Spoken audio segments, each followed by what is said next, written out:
기도에 관하여 9번째 시간입니다. 저희가 몇 주 동안 이 외식하는 기도에 대해서 외식하는 자들의 특징과 그들의 생각에 대해서 함께 보았죠. 심지어는 하나님의 말씀을 가져다가 자신의 외식하는 것의 도구로 하나님이 정해주신 율례와 제사를 잘 드렸는데 어찌하여 하나님 받지 않으십니까? 라고 말할 때 하나님께서 제사와 율례와 많은 짐승을 드리는 것보다 내 말을 청종하는 것 그리고 순종하는 것을 더 원한다, 이렇게 말씀하셨죠.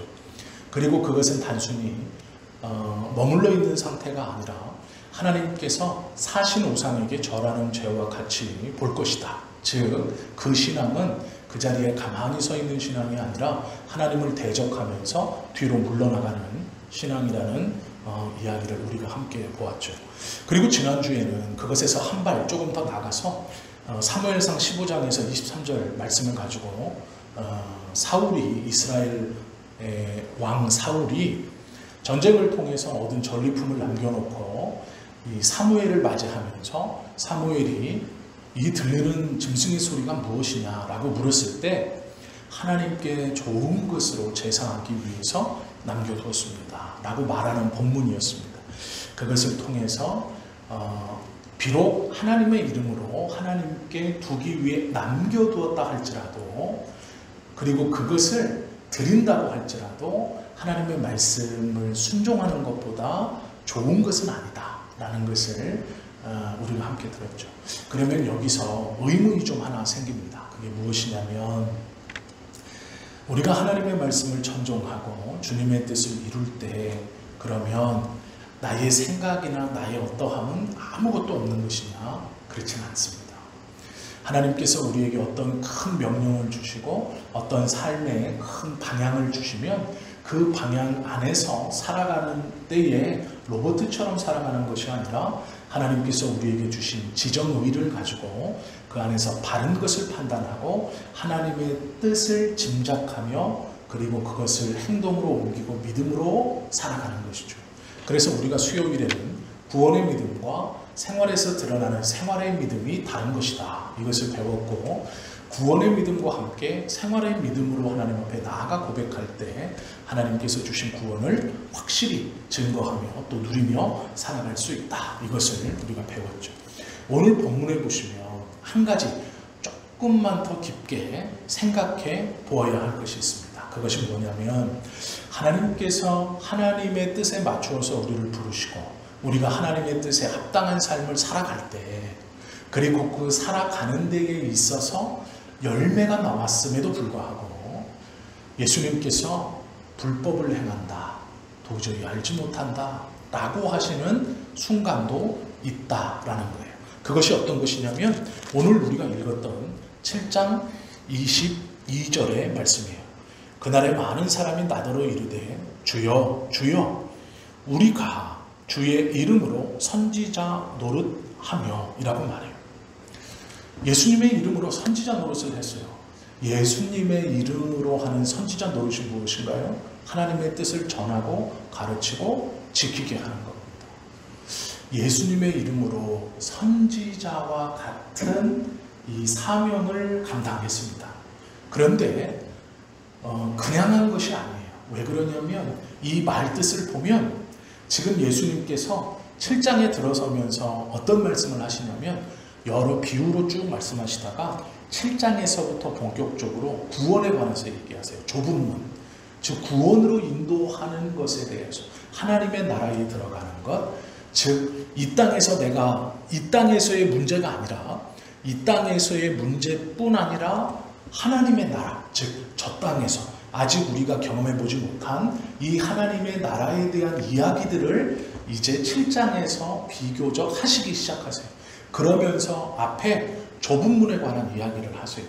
구원으로 인도하는 문, 이 땅의 문제뿐 아니라 저 하나님의 나라에 들어가는 문제에 대해서 이야기를 하고 계시는 것이 7장인데 이 이야기를 하시면서 예수님이 뭐라고 하시느냐? 거짓 선지자들을 삼가라, 이렇게 말해요. 그리고 그 밑에 그 위에 보면 좁은 문으로 들어가라, 이렇게 말해요. 이게 다 연결되어져 있는 본문인데요.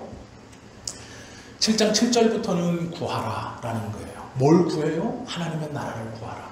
그리고 그 문으로 들어가는 것은 좁다. 그리고 그 문을 안내해주는 누가 있어요? 선지자들이 있는데 거짓 선지자들이 있는 거예요. 이걸 지금 차례대로 말씀하시는데 이 거짓 선지자들에 대한 이야기를 하시면서 열매로 그 나무를 안다. 나쁜 나무는 좋은 열매를 맺을 수 없고 좋은 나무는 나쁜 열매를 맺을 수 없다. 이렇게 말씀하셔요. 그 말을 듣고 선지자의 이야기들을 하시거든요. 나더러 주여 주여 하는 자마다 라고 얘기해요. 그럼 이게 7장 7절과 13절에서 말씀하시는 그 거짓 선지자고 좁은 문으로 인도하는 가르침을 주는 선지자들이에요. 예수님의 이름으로 하나님의 나라를 가르쳐 그들로 하나님의 나라를 들어가게 해주는 선생들을 말씀하시는 거예요. 그 말씀을 하시면서 오늘 이 말씀을 하시죠. 나더러 주여 주여 하는 자마다, 즉 그 선생들 모두가 천국에 들어갈 것이 아니요 다만 하늘에 계신 내 아버지의 뜻대로 들어갈 것이니라. 이렇게 말해요. 우리가 여기서요 예수님께서 내 아버지, 이 말을 잘 보면 마이예요. 마이, 나의 아버지, 내 아버지거든요. 그런데 우리는 예수님께서 하나님을 가르치실 때 언제나 나의 아버지라고 말씀하셨느냐? 그렇지 않다는 것을 성경을 조금 주의 깊게 읽어보면 알 수 있어요. 마태복음 6장 1절 말씀을 좀 한번 보세요. 같은 저기니까 한 장만 앞으로 넘기시면 돼요. 마태복음 6장 1절 말씀. 여기서 보면 이렇게 말해요. 사람에게 보이려고, 예수님이 하신 말씀이에요. 사람에게 보이려고 그들 앞에서 너의 의를 행하지 않도록 주의하라. 그리하지 아니하면, 여기서 뒷부분에 보세요. 하늘에 계신 너의 아버지께 상을 받지 못하리라. 이렇게 말해요. 예수님께서 하나님을 지칭할 때 마태복음 6장에서는 뭐라고 지칭하느냐? 너희 아버지, 너희, 내 아버지 아니고 너희 아버지, 이렇게 지칭하세요. 또 9절에 보시면 예수님이 계속 말씀하시다가 이렇게 말해요. 그러므로 너희는 이렇게 기도하라. 하늘에 계신 우리 아버지, 이렇게 말해요. 예수님이요 너희 아버지께 상을 얻지 못하리라. 그리고 하늘에 계신 우리 아버지께 이렇게 기도하라. 이렇게 가르쳐줘요. 그런데 이 아버지 아니면 하나님이란 단어 앞에 너희라는 말이나 우리라는 말을 약 20번 말씀하셨어요. 그런데 놀랍게도 이 7장에서 하나님을 호칭할 때 뭐라고 호칭하느냐? 이 수식어를 뭐로 붙이느냐? 우리 아버지, 우리 하나님 이렇게 붙이지 않고 너희 아버지, 너희 하나님 이렇게 붙이지 않고 내 하나님이라고 하죠. 그런데 이 7장에서 내라고 말할 때 지금 어디를 설명하고 계신 거예요? 천국을 이야기하고 계신 거예요. 즉 하나님의 나라에 들어갈 때 내 아버지예요. 내 아버지. 이게 무슨 말이에요? 가만히 묵상해 보셔야 돼요. 왜 상급에 대해서 얘기할 때는 너희 아버지라고 얘기하고 기도를 할 때 들어주시는 분은 우리 아버지라고 얘기하고 천국에 있어서 천국에 들어갈 때는 내 아버지라고 할까? 천국에 들어가는 유일한 길이 예수 그리스도를 통해서만이기 때문에 이것을 예수님은 한 번도 놓치지 않으세요.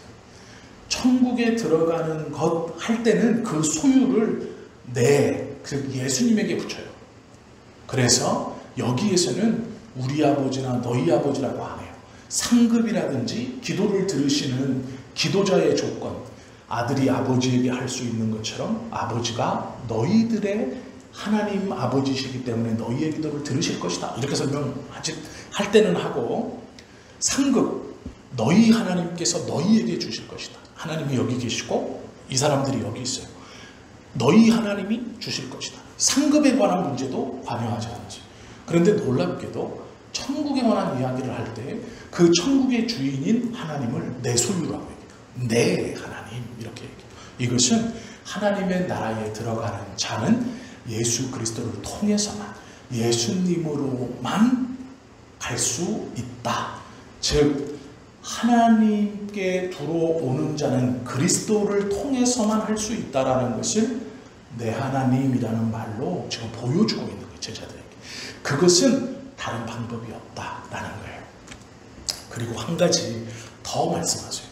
이렇게만 말씀하시면 천국에 갈 때 천국을 위해서 하나님의 뜻대로 행해야 되는데 그 하나님의 뜻대로 행한다는 게 뭐냐?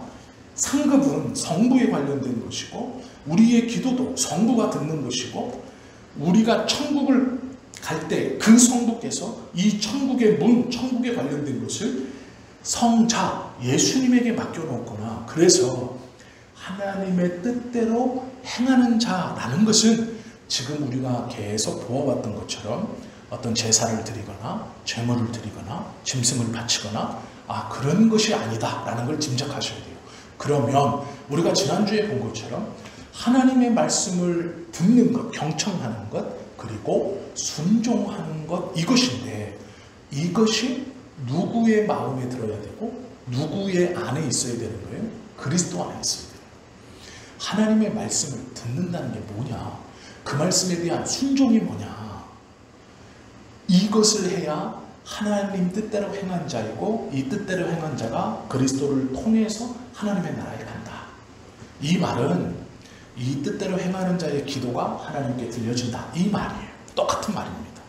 그러므로 우리가 이 시간 한번 생각해 봐야 될 게 뭐냐면 하나님의 나라에 들어가는 자가 품어야 되는 말씀을 듣는다라는 말씀과 순종한다, 그 말씀을 지켜간다라는 말씀이 뭐냐라는 거예요. 우리는 이것을 이렇게 생각합니다.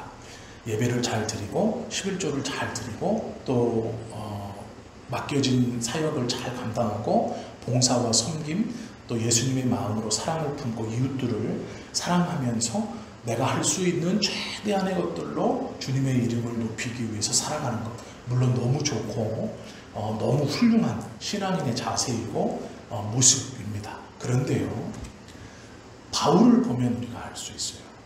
바울이 다메섹에서 예수 그리스도를 만난 다음에 그는 항상 마음에 품고 있는 마음이 있었어요. 그 마음이 뭐예요? 하나님 앞에서 내가 죄인이요 괴수라는 마음이에요. 왜 그랬냐면요, 복음을 전하고 그 연수가 바울이 다메섹에서 그리스도를 만나고 복음을 전한 다음에 그의 삶이 하나님께 헌신되면 헌신되고 그의 영향력이 더 넓어지면 넓혀지고 많은 믿는 사람들이 바울을 통해서 예수 그리스도에 대한 하나님의 나라에 대한 믿음을 전수받고 배워 교회 공동체를 세우고 바울의 영향력이 이제 예수님의 12명의 제자들이 갖고 있는 영향력과 대등하거나 더욱 초대교회에서 영향력이 높아질수록 바울은 무슨 생각을 하냐면 내가 죄인 중에 괴수다. 제가 한번 이거 설명을 한번 드린 적 있죠. 바울이 사역 초기에 자기를 표현했던 단어 사도라고 자기는 불렀어요.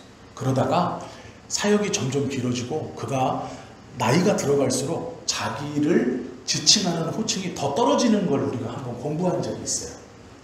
나는 핍박자요 박해자요 이렇게 했다가 나는 행악자요 라고 했다가 나중에는 나는 괴수요 이렇게까지 말해요. 그러니까 이게 하나님 안에서 자신의 신분을 점점 회복되어서 올라가는 게 아니에요.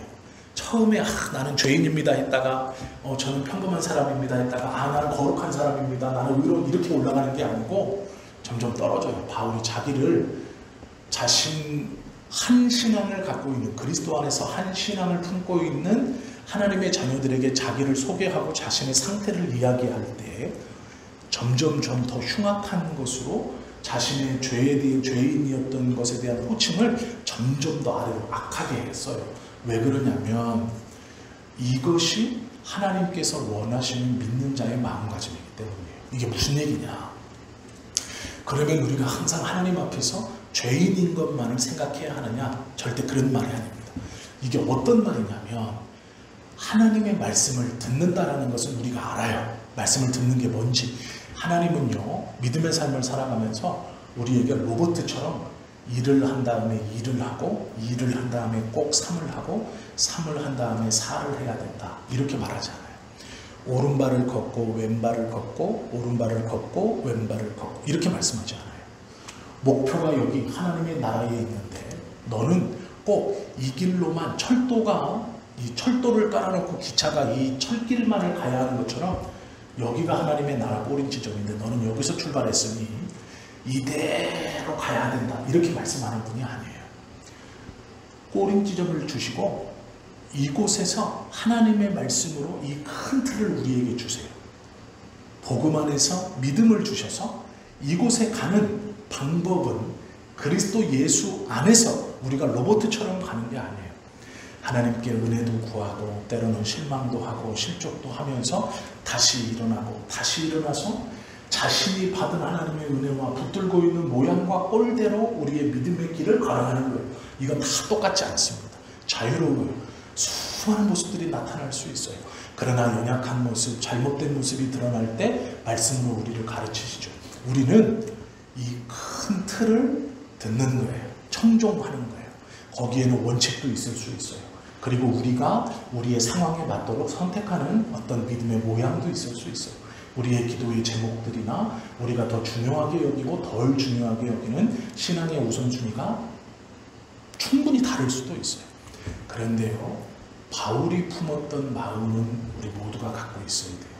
그 마음이 뭐냐면 하나님의 마음에 합하게 행동하는 마음이고 하나님께서 우리에게 원하시는 마음이고 예수님이 내 뜻대로 행하는 자라야 라고 말씀하실 때에 예수님의 뜻대로 라는 거예요. 그게 무엇이냐면 이런 거예요.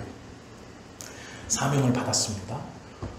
열심히 사역을 했어요. 최선을 다해서 교회를 섬겼습니다. 하나님, 나의 상황, 나의 여건이 이름에도 불구하고 정말 열심히 주님을 섬겼습니다.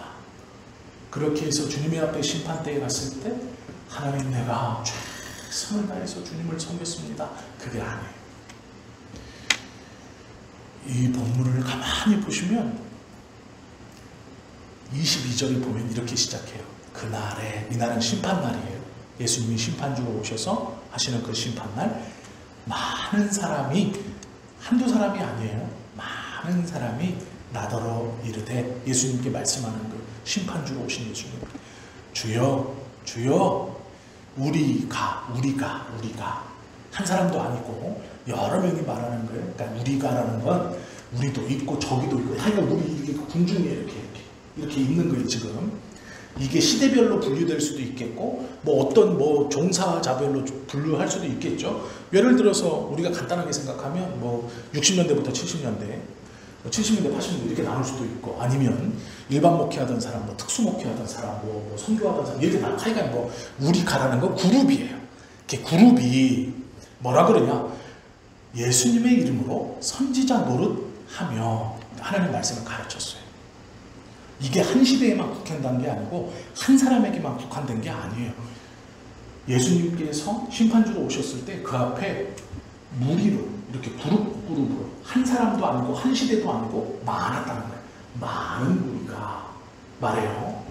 우리가 주의 이름으로 선지자 노릇을 했어요. 예수님의 말씀을 가르쳤고 하나님의 말씀을 가르쳤어요. 그런데 그것만 한 게 아니라 주의 이름으로 귀신을 쫓아내며 주의 이름으로 귀신 쫓는 것뿐만 아니라 많은 권능을 행하지 아니하였나이까, 이렇게 말해요. 우리가 예수님의 이름으로 선지자 노릇, 하나님의 나라를 가르쳤고 주님의 말씀을 가르쳤고 전파했고 그 좁은 문으로 들어가는 길, 하나님의 말씀을 가르쳤습니다. 그것뿐만 아니에요. 역사와 기적을 눈으로 보여주며 하나님을 증언했어요. 많은 이적과 기적을 행했어요. 많은 권능을 보였어요. 권능은 뭔가요? 할 수 없는 것을 아무렇지 않게 하는 힘. 그러니까 비교했을 때 이 사람의 최고의 힘이 10인데 권능이라는 것은 20과 비교될 수 없는 힘을 부리는 거예요. 보통 사람이 하지 못하는 일을 했습니다. 그것도 한두 가지도 아니고 많은 것에서 권능을 나타냈대요. 우리가 생각하는 여러 가지 기적과 이적들을 다 생각해 볼 수 있어요. 그것뿐만이 아니에요. 귀신을 쫓아냈어요. 사단과의 싸움에서도 이겼어요. 주님의 이름으로. 예수님의 이름을 선언하며 사단과의 싸움에서도 이겼어요. 소명을 받아 선지자 노릇도 했어요. 대단한 거죠. 사명을 감당하며 평생 살았다는 거예요. 살았는데 그냥 힘없이 산 게 아니에요. 우리의 기준으로 힘없이 산 게 아니라 귀신 쫓는 능력과 기적, 그 권위를 예수님의 이름, 자기의 이름도 아니에요. 예수님의 이름으로 선포하며 살았고 그걸 보여줬어요. 또 많은 권능을 행하는 데 능했어요. 예수님의 이름을 단순히 말로만 전하는 게 아니라 그들의 삶과 능력으로 이적과 기적을 보이면서 또 그리스도의 이름으로 그것들을 행하면서 하나님의 뜻에 맞추어 살도록 평생을 산 무리들이 한두 명이 아닙니다. 그것을 잊으셨습니까? 이렇게 묻는 거예요. 어느 때 설명할 때요? 어느 때 설명할 때요? 천국에 들어갈 때. 천국에 들어가는 그 일에, 하나님의 나라에 들어가는 데 있어서 좁은 문으로 들어가야 하는데 간절히 이 하나님의 나라를 구하라. 7장에서 지금 이렇게 얘기하고 있어요. 6장에서부터 쭉 시작된 예수님의 친절한 설명이 처음에는 하나님께 복 받는 것에서 시작했다가 진짜 복이 뭐냐? 그것은 천국으로 가는 것이다 라고 하시려고 진짜 복은 하나님의 나라에 가는 거다 라는 그 바로 앞에 하나님의 나라에 들어가는 것은 하나님의 뜻, 내 아버지의 뜻대로 행하는 자라야 들어간다 라고 하시면서 딱 걸치신 게 뭐냐? 거짓 선지자들을 주의하라 이렇게 말하는 거예요. 그러니 평생 주님의 일을 했던 이 선지자들이 주님 앞에 나와서 얘기하는 거예요. 주님의 이름으로 귀신도 쫓았고 많은 권능도 했습니다. 그걸 잊으셨습니까? 이렇게 말하는 거예요. 그러면요, 이들이 선지자의 직분을 감당한 것이 잘못된 것일까요? 아니에요. 사명을 감당한 것이니 그 얼마나 귀한 삶이에요. 그러면 이들이 귀신을 예수님의 이름으로 쫓은 것이 잘못된 것일까요? 아니에요. 그 말이 아니에요. 많은 권능을 행한 것이 잘못됐다고 지금 말씀하시는 건가요? 아니에요. 우리는 이렇게 생각해요. 아, 그러면 이렇게 목사님들을 예로 들을게요. 좀 이해가 잘 되시죠? 충분히 이해하셨을 거라고 저는 생각을 하지만 A라는 목사가 있습니다. 이 목사님이 교회를 개척했어요. 네, 말씀도 힘이 있고 그 교회에서 예수님의 이름으로 귀신도 떠나가고 병자도 고쳐지고 가난한 사람이 부욕해 되고 형통하는 일이 벌어져요. 교회가 부흥하겠죠? 막 부흥했어요. 그러면 우리는 이 말씀을 읽을 때 어떻게 말하냐면 이렇게 생각을 해요. 아, 저 목사님은 그 상을 이미 받았다라고 말씀하시는 예수님의 의도는 이미 그가 큰 교회를 이루어서 많은 성도들에게 대접받는 것. 아유, 우리 목사님 좋은 것 드시고 좋은 것 보시고 좋은 것 입으시고 좋은 것 타세요. 아, 이거야 이렇게 생각하세요. 그거 아니에요. 오해하시면 안 돼요. 그게 옳다는 말 절대 아니에요. 그거 잘못된 거예요. 목회자가 교회가 큰 다음에 차를 좋은 걸 바꿔서 막 타고 다니고, 제가 대학원 다닐 때 그때 당시 이제 50 초반이죠. 40 후반. 그때 제가 이제 뭐 30대 이렇게 뭐 이랬으니까요. 그때 교수님들하고 이렇게 대화를 하면서 한 적이 있어요. 어느 날 가니까 방배동은 지금도 그렇지만 그때나 지금이나 주차할 데가 없습니다. 그래서 주차 스티커를 하나 줘요. 그 주차 스티커를 가지고 있는 사람만 주차할 수 있고요. 교수들은 그 차를 갖고 오지 못해요. 학교로. 자차를 이용할 수 없고 다 지하철, 100% 지하철이에요. 그런데 유일하게 허용된 교수들이 누구냐면 음악과 교수입니다. 왜 바이올린, 비올라 같은 거 비싼 거 이렇게 들고 다니시는 분들 있잖아요. 하드 케이스에다가. 왜냐면 이 악기들이 매덕이니까 이 교수님들만 주차권을 줘요. 그래서 교수들 중에는 이 음대 교수님들만 이 주차를 할 수 있고, 뭐 상담학, 신학, 교육학, 뭐 미술 이런 사람들은 다 지하철이에요. 무조건 다 지하철 2호선 타고 와서 내려서 걸어와야 돼요. 그런데 어느 날 가니까 에쿠스가 쫙 받쳐져 있는 거예요. 그때는 G80 나오기 전입니다. 제네시스 없어요. 에쿠스가 쫙 있는 거예요. 이게 무슨 일인가 보니까 목사님들이 왔는데 대부분 다 에쿠스를 타고 왔어요. 그 이제 오르막 한쪽 편에 에쿠스부터 좋은 차들이 쫙. 제가 올라가면서 그레인저도 몇 대 없어요. 대부분 에쿠스야. 이렇게 마크 있는 거 있잖아요. 그때 그게 제일 비쌌어요. 근데 그 차들이 한 대여섯 대가 쫙 서 있는 거예요. 그러니까 꽉 차죠. 그 좁은 그 학교 올라가는 길에. 이게 뭔가 하고 들어봤는데 이제 교수님들하고 그런 얘기를 한 거예요. 이렇게 하다가 뭐라고 그러시냐. 어디 신도시에 개척해서 100명이 됐는데 그 목사님이 왔는데 졸업한 지 한 4, 5년 됐다는 거예요. 그랬는데 한 100명이 됐는데 에쿠스를 타고 왔대요. 근데 제 마음에 야, 좀 오바다. 물론 타고 싶겠죠. 전도사 때 얼마나 가난했겠어요. 이제 100명 됐으니까 좀 하고 싶겠죠. 이해는 가요. 심정적으로는 이해는 가는데 그걸 보란듯이 학교에 타고 와서 한두 명도 아니야. 그 목사님들이 이렇게 다 쳐놓은 거야. 그러면서 이제 학교에다가 돈 100만 원, 200만 원씩 후원한다고 온 거예요. 그래서 행사에 맞춰서. 근데 참 마음이 이게 편하진 않더라고요. 저렇게까지 해야 되나? 근데 왜냐면 저희들이 수업을 받을 때 목회자들이 교회가 조금 부흥하면 차를 막 최상급으로 바꿔서 이제 조금 그런다 이런 얘기를 들었어요. 그럼 우리는 요걸 그렇게 생각해요.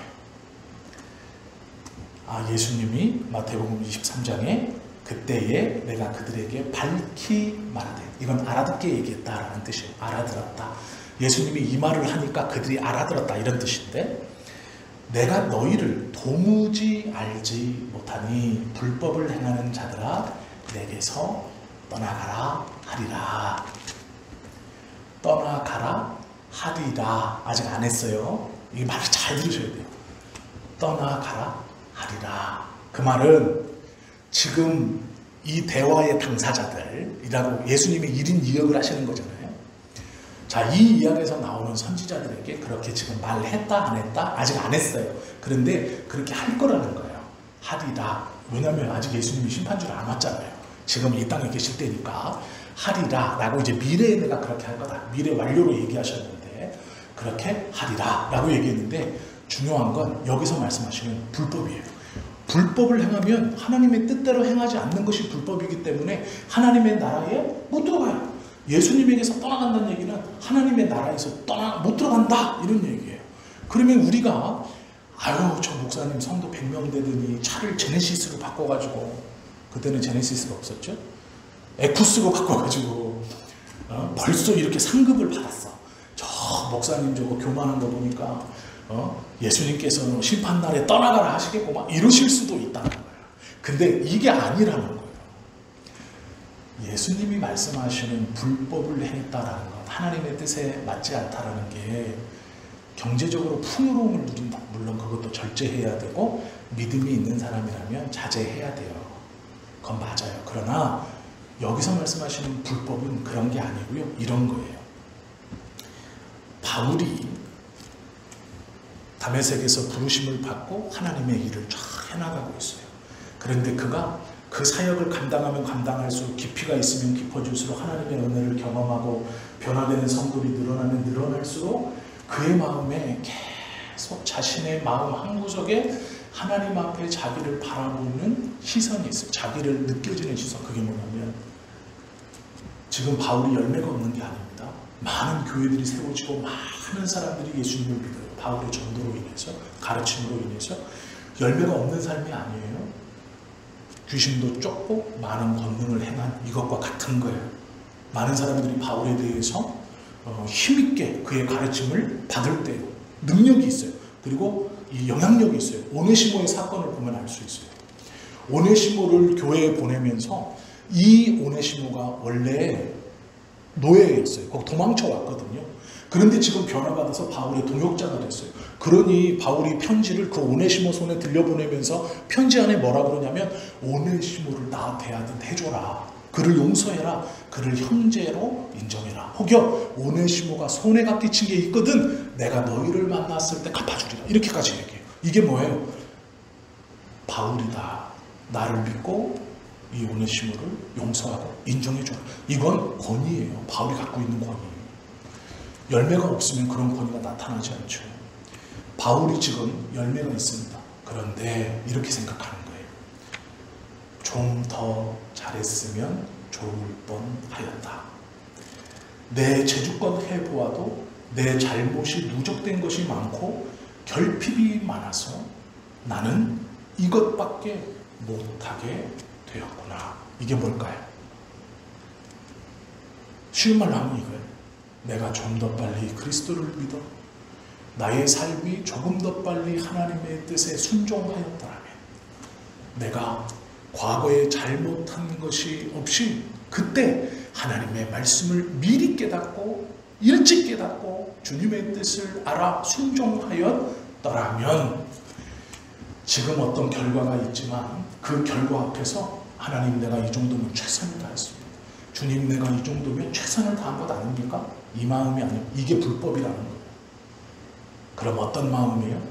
최선을 다해서 결과가 있어요. 그럼에도 불구하고 하나님, 내가 주님께 쓰임받기 전 내 준비나 내 죄악으로 인해, 내 부끄러움으로 인해, 내 이것으로 인해 지금의 결과보다 더 많은 것을 낼 수 있었지만 나의 연약함과 저의 부족함으로 인해 하나님, 남들이 잘했다고 칭송하는 이 결과보다 더 큰 것을, 하나님의 지금과 같은 은혜이면 내가 그것을 더 크게 냈을 것이거늘 제가 부족하고 제가 연약하고 제가 모자르고 나의 과거의 죄와 게으름과 그리스도를 진심으로 만나 부딪히기 전까지, 내가 하나님을 다메섹에서 만나기 전까지 내 안에 품고 있던 교만함과 그 자고함과 그 율법에 대한 그것으로 말미암아 하나님의 은혜가 있음에도 지금의 열매밖에, 이 열매밖에 맺지 못함을 하나님 송구합니다. 용서해 주십시오라는 것이 주님의 뜻에 순종하는 삶이에요. 사역을 안 한다는 게 아니고요. 열매가 없다는 게 아니에요. 주님의 이름으로 선지자 노릇을 충실히 했어요. 귀신도 쫓고 많은 권능도 행했어요. 열매가 있습니다. 그런데 그 앞에 섰을 때 하나님, 저는 죄인입니다. 안에서 죄인이 아니에요. 열매가 없어서 죄인이 아니에요. 저의 부족함으로 하나님께서 이만한 은혜를 주셨는데 그거에 비해 너무 작은 열매로 주님 앞에 나올 수밖에 없었습니다 라고 하는 것이 순종하는 마음이에요. 하나님의 뜻대로 사는 마음. 그래서 우리가 하나님 앞에 겸손해야 한다라는 것은 나의 삶을 돌아보고 내 열심을 돌아보고 내 신앙을 돌아보아서 하나님께서 나에게 베풀어 주셨던 이 은혜를 다른 누군가에게 그대로 주셨다면 그는 더 많은 열매로 하나님께 돌아갔을 것인데 라고 스스로 자고하는 마음이에요. 이게 복음과 구원의 은혜 앞에서 자신을 바라보는 하나님의 거룩한 빛 앞에서 내가 내 자신을 쳐다봤을 때 죄의 흔적으로 인하여 하나님의 영광의 빛을 온전히 받아 그것을 바로 보내지 못하고 나의 죄성과 나의 연약함으로 그것이 감소되어 세상 사람이 칭송하는 열매, 많은 이적과 기적을 행하고 귀신을 쫓고 선지자 노릇한 그것이 주님 앞에 자랑이요 최선을 다했습니다, 이만하면 할 만큼 했습니다가 아니라 언제나 부족합니다, 하나님 용서해 주십시오 하는 마음입니다. 이것이 순종입니다. 바울의 서신서를 가만히 읽어보시면요, 그가 예수님을 다메섹 도상에서 만나 부름을 받고 복음을 전하면서 그의 이 믿음의 제자의 여정이 시작될 때 자신을 고백했던 말과 그가 감옥에 gat혀 이제 노년에 자신의 믿는 사람들에게 보내며 자신을 표현하는 말을 보면 한 단계씩 내려가요. 점점 더 내려가요. 하나님의 은혜를 깨달으면 깨달을수록 자기 자신의 죄에, 자신의 젊었을 때에 대한 후회를 더 깊게 하는 거예요. 그러면 그것이 단순히 우리가 삶을 돌아보고 아유 그때 이럴 걸, 이런 후회냐가 아니에요. 그런 후회가 아니고요, 하나님의 은혜 앞에서 내가 이 은혜를 온전히 제대로 붙들고 받들지 못한 나의 죄성에 대한 송구함이 죄에 대한 값으로 하나님 앞에 나간 게 아니고요, 예수님의 십자가의 은혜로 그거는 깨끗게 되었고 책임이 없으니 그게 아니고요, 비유하자면 그 죄에 대한 흔적들로 하나님의 일을 온전히 감당하지 못했던 자신을 계속 돌아보며 품는 마음이에요. 우리가 하나님 앞에 갈 때까지 이 마음이 있어야 돼요. 이 마음이 없이 어느 순간부터 나는 할 만큼 했습니다. 그게 불법이에요. 대우받는 게 물론 좋은 거 아니에요. 그거 나빠요. 교만할 수 있어요. 절제해야. 그건 절제의 문제예요. 절제의 문제. 그러나 나는 하나님께서 주신 사역과 이 하나님께서 주신 것을 내가 할 만큼 했습니다. 어떻게 더 이거보다 더 저는 만족합니다. 주님. 그게 불법이에요. 그 마음이 불법이에요. 하나님의 심판대 앞에 있을 때, 그리고 우리가 우리의 삶을 살아가면서 하나님, 나는 내 상황에서 최선을 다했습니다. 내 상황에서 내가 믿음을 가지고 최선을 다했습니다. 누구에게 말해도 부끄럽지 않습니다. 그게 불법이에요. 그 마음이 불법이에요. 예수님께서 말씀하신 내 하나님의 마음에 합하지 않아. 그것을 품고 있는 자는 모른다, 떠나가라 하는 거예요. 왜요? 그 만족감을 가지고는 더 이상 그리스도를 찾지 않아요. 내 마음에 부족함과 연약함이 있을 때 이 부족함을 채우시고 하나님의 마음을 흡족하게 해드리고 주님의 말씀을 모두 다 지켰던 그 예수님을 더욱더 찾게 되고 붙들게 되고 그 예수님 앞에 한없이 낮아지고 은혜를 구하게 되는 거예요. 이 마음이 있는 사람이 마지막까지 예수님의 도우심과 그 은혜의 십자가를 감격으로 붙들 수 있는 사람이에요. 할 만큼 했습니다. 만족합니다. 내가 진짜 수고하고 내가 진짜 고생 많이 했다. 어려움 중에서도 이만큼 한 사람이 없지. 그거 끝나는 거예요. 그게 불법입니다. 그는 더 이상 예수를 붙들지 않아요. 내가 할 만큼 해서 그런 말이 어디 있습니까? 주님 오시기 직전까지 우리에게 그런 말이 어디 있어요? 그 마음이 불법이에요. 그것이 예수님이 내 하나님의 뜻대로 행하지 않은 자, 하나님의 나라에 들어가지 못하는 자다, 이렇게 말씀하시죠. 우리가요, 하나님의 뜻을 순종하며 지켜가는 게 무엇인가 라는 큰 바운더리를 잊지 마셔야 돼요. 그 만족하는 마음이 내 안에 있는 순간 우리는 불법한 자가 될 수도 몰라요. 주님이 오셨을 때 우리가 예수님 이만하면 좀 된 거 아닙니까? 이렇게 어렵고 힘든 중에도 제가 믿음을 지키고 지금까지 왔습니다. 이게 대단한 것 아닙니까? 내 헌신이면 하나님, 그게 아니에요. 그것이 불법이다라는 것을 꼭 기억하셔야 돼요. 우리가 이 시간에 이 말씀을 통해서 꼭 기억하실 게 오늘 우리가 함께 나누었던 이 말씀입니다. 성경에 보시면 우리가 다 아는 거 갈라디아서 5장 16절 말씀, 성령을 쫓아 행하라. 성령을 쫓아 행한다라는 것도 똑같은 맥락입니다. 내가 부족하기 때문에 내 힘으로 내 능력으로는 하나님의 이 일을 100% 하나님이 100을 주셨는데 그걸 100% 그대로 할 수 없으니 성령님을 쫓아서 하나님이 주신 100을 그대로 100으로 받을 수 있는 성령님을 쫓아가는 거예요. 그러니까 성령님이 앞에 가시고 내가 그 성령님을 바짝 뒤쫓아가는 건데요. 이런 느낌이라고 보시면 돼요. 성령님이 앞에 있다는 건 나보다 몇 발 앞에 있다는 게 아니고요. 복음을 말할 때, 이 동행을 말할 때, 이 클링투라는 말을 자주 써요. 동전의 앞면과 뒷면이 붙어 있는 거예요. 그러면 우리가 동전의 뒷면을 이렇게 밀면 동전의 뒷면이 나가려면 앞면이 나가야 돼요. 당연한 겁니다. 이렇게. 성령을 쫓아 행한다는 건 이런 거예요. 성령님이 앞으로 나갈 때 내가 이 성령님과 딱 붙어서 쭉 나가시는 거를 딱 붙어가지고 쭉 가는 거예요. 그러면 정확히 말하면 뒤에서 내가 밀고 가는지 앞에서 성령이 끌고 가는지 몰라요. 붙어서 가는 거니까. 다만 정지했을 때는 알아요. 내가 안 간다는 거. 이게 나가는 거는 뒤에서 내가 미는지 성령이 끌고 가는지 몰라요. 안 보여요. 그런데 정지했을 때는 알아. 내가 안 가고 있는 거예요. 왜요? 성령이 하나님의 뜻을 쫓아 안 가야진 않거든요. 성령님은 하나님의 뜻을 쫓아 가시는 분이에요. 그러면 서 있다는 얘기는 내가 서 있는 거예요. 지금 이 붙어있는 내가 서 있기 때문에 안 나가는 거예요. 내 죄가 지금 붙들고 있는 거예요. 밀고 나간다는 것은 내가 나가는지 성령이 끌고 나를 가는지를 몰라요. 그게 못 느끼는 게 정상이에요. 내가 딱 붙어 있으면 이게 내 노력으로 가는 건지 성령이 나를 끌고 가는 건지 내가 기도해서 하나님이 나에게 힘 주셔서 지금 이 일을 돌파해 가는 건지 내가 땀 흘리고 애쓰고 전심전력해서 지금 이걸 밀고 나가고 있는 건지를 못 느끼는 게 정상이에요. 근데 우린 자꾸 느끼게 해달라고 그러죠. 그러면서 가만히 서 있어요. 그건 내가 서 있는 거예요. 안 나가는 거예요. 성령을 쫓는다라는 것은 성령은 하나님의 뜻에 온전히 반응해서 나가시는 분이에요. 우리가요 탁 붙어서 막 나갈 때는 내가 미는 것 같아요.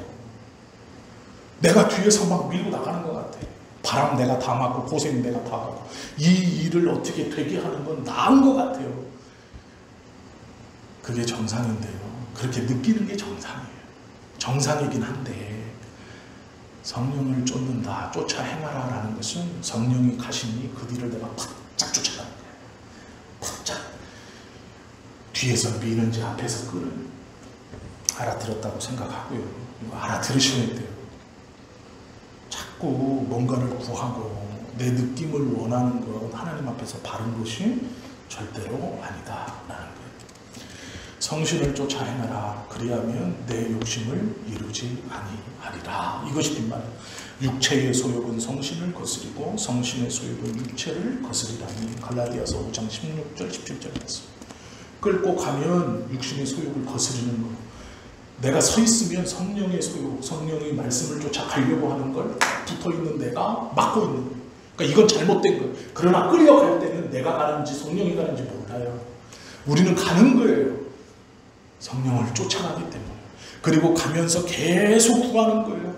내 힘으로는 이 하나님의 은혜와 능력을 100% 다 쓸 수 없으니 이 하나님의 은혜와 능력을 온전히 이루시고 온전히 알고 계신 그리스도를 붙들며 가는 거예요. 그리스도를 더 붙들고 가는 거예요. 그것이 하나님의 마음에 합한 자이고 예수님께서 천국문 앞에서 내 아버지의 뜻대로 행한 자야 들어가리라 라고 말씀하시는 들어가는 자의 조건이에요. 불법을 행하지 않는 자, 들어가는 자. 오늘 이 말씀을 기억하시고 우리에게는 절대로 우리와 내가 너와 무슨 상관이 있느냐 이런 말을 듣는 어리석은 신앙이 되지 않고 하나님께서 우리에게 주시는 이 말씀을 깨닫고 신앙의 큰 틀, 우리 로봇가 아니에요. 큰 틀을 주시고 그리스도 안에서 우리로 살아가게 하시죠. 로봇가 아니기 때문에 1, 2, 3 이렇게 말씀하지는 않으세요. 그러나 우리는 이미 큰 틀을 알고 있죠. 그 큰 틀 안에서 예수 그리스도께서 원하시는 것을 붙들고 가는 것이죠. 그것이 우리의 신앙의 생활이고 성령께서 우리에게 내면에서 계속 말씀하시는 하나님의 뜻입니다. 그것을 기억하고 깨닫고 붙들며 살아가는 우리 모두가 되시기를 예수님의 이름으로 축원합니다. 기도드리겠습니다.